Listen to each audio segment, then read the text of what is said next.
Imagine that you sit beside a dying fire while darkness presses against the ancient camp. Beside you lies someone who was breathing this morning, now silent and frighteningly heavy. No one knows the rules, because cemeteries, doctors, and clean rituals do not exist. There is only the body, the living, and one terrifying question after death ends. Today, death is hidden behind hospitals, paperwork, coffins, and rooms we rarely enter alone.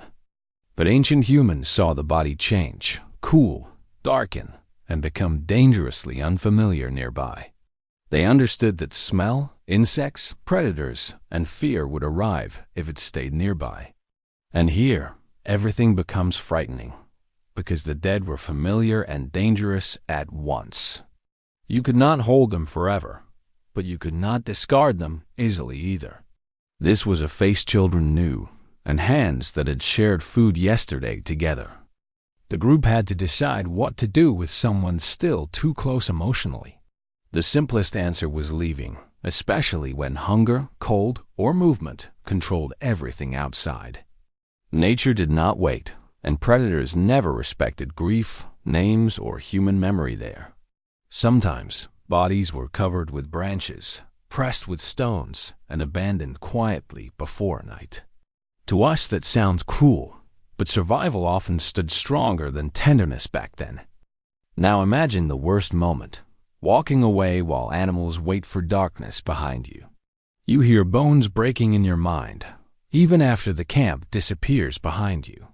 The body stayed behind, but the person remained inside everyone who remembered their voice. That is where animal instinct begins turning into something painfully human around the fire. Slowly, people did more than leave. They covered, wrapped, buried, and protected the body. They placed bodies in pits, held them with stones, and sometimes left objects nearby. Not always from religion, but because the living desperately needed order after sudden death. The smell had to move away, and fear had to become understandable for everyone. But this is only half the story, because pits were dug for survivors too. When earth covered flesh, it also covered the final unbearable moment for the group. After burial, people could eat, sleep, walk, speak, and face children again without freezing. Without ritual, the body remained an open wound, demanding impossible answers from the living.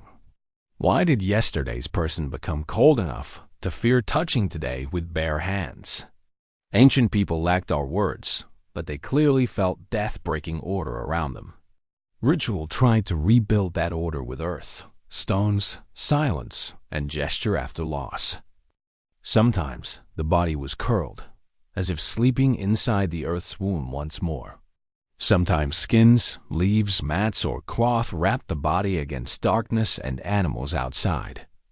Objects could rest beside the dead. Tools, ornaments, food, pigment, personal belongings for memory. We cannot know every belief, but we can see the effort clearly in graves. They chose places and spent strength on gestures that gave no food that day. But then comes the part almost nobody discusses. The body could terrify the living. Ancient humans watched bodies swell and darken, as if something still moved inside them. They feared return, not as movie monsters, but as shadow, illness, misfortune, or anger. A sudden death, murder, or suffering could make the body feel dangerous even nearby. Then, ritual became control, placing death correctly so nothing invisible was angered by survivors. Different ancient groups handled bodies differently because fear and memory differed across human worlds. Some buried the dead near homes, keeping them inside daily life and routine still. Others may have exposed bodies, letting birds and time reveal clean bones for burial. And the deeper we look, the more disturbing these choices become to us today. Later, gathered bones could be buried again, arranged, protected, or remembered by the living. In some places, skulls became special objects, more than remains of the dead person. Ancestors could remain beneath floors, inside homes, under the space of sleep and fire. To us it seems horrifying, but for them it could mean connection with ancestors. A house was not just shelter. It was where your people remained after death. The living cooked, slept, and raised children above those who no longer breathed below. Ancestors were not distant. They were underfoot beneath the hearth below sleeping places nearby. And this is where ancient humans suddenly begin to resemble us more closely again. We also keep the dead close, only through photographs, clothes, and objects left behind. A cup, letter, scarf, or watch can become impossible to throw away after loss. We call it memory, but ancient people may have felt similarly without words then.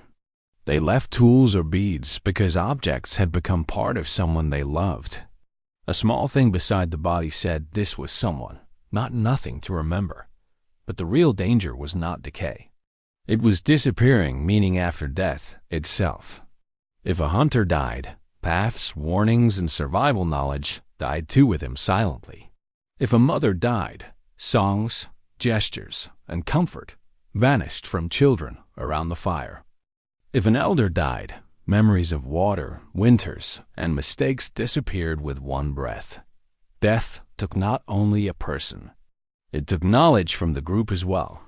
So the body became a center where survivors gathered and remembered the missing person. They spoke names, touched objects, cried, and taught children what the dead knew before. The dead still served the group, not with hands, but with memory after breathing. And this changed everything, because ritual turned death into culture for humans forever afterward. From body came grave, from grave came memory, from memory came ancestors and rules. Here is the real climax. The living began answering to the dead every day. That is why ancient people did not simply get rid of bodies after death. They turned bodies into signs of love, fear, power, and belonging to place itself. If your dead were here, you had not merely passed through this land anymore. You had tied the earth to names, bones, memory, and family across generations there. Bones became evidence before documents, and graves became borders before maps were drawn anywhere. Memory became law before writing, telling the living where they belonged and why together. But the ending is darker than it first seems, because death was not defeated. Humans only stopped allowing death to become pure emptiness after loss inside the group. They dug, wrapped, carried, wept, placed stones, and remembered the chosen place for later. Pain did not vanish. It simply received a shape people could carry through life. Today, we still choose coffins, flowers, photographs, music, clothes, and final words for farewell. And that is the part modern life hides from us most carefully every day. We say rituals are for the dead, but survivors need them more than anyone. We need somewhere to place love when it has nowhere living to go anymore. Ancient people bent over bodies and told death it could not take memory away. If you want, the next story reveals another ancient thing still living inside us.